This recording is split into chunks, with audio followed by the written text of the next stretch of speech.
আপনি যদি ডুমসডের এই ট্রেলারটা একটু ভালোভাবে লক্ষ্য করেন তাহলে একটা দৃশ্যে দেখা যায় যে ধ্বংস হয়ে যাওয়া নিউ ইয়র্কের একটা দৃশ্য রয়েছে। এটা অবশ্যই আমাদের আসল আর্থ 616 ইউনিভার্সের নিউ ইয়র্ক না, বরং এটা অনেকটাই টবির নিউ ইয়র্কের ইউনিভার্স হতে পারে, যেটা ইতিমধ্যেই ধ্বংস হয়ে গেছে।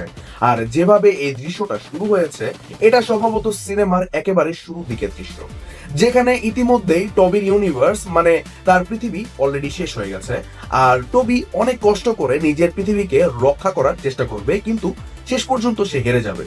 আর যেহেতু ভাই এখন ডুমসের কথা চলছে, পুরো ট্রেলার কিভাবে আমরা বাদ দিই।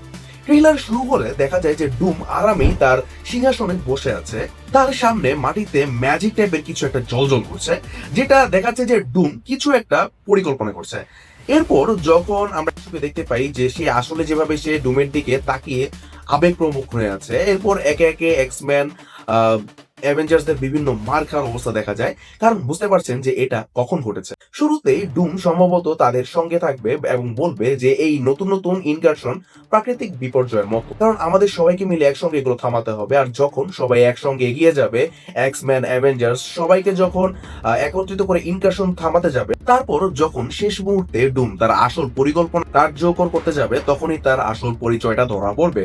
কারণ মনে করুন যখন দ্বিতীয় অনুষ্ঠান হয়েছিল তখন পর্দার পেছনে টিভি একে কিন্তু আমাদের দেখানো হয়েছিল, তখন দেয়াল ভাঙা ছিল এবং পুরো জায়গাটা ধ্বংসস্তূপের মতো দেখা যাচ্ছিল।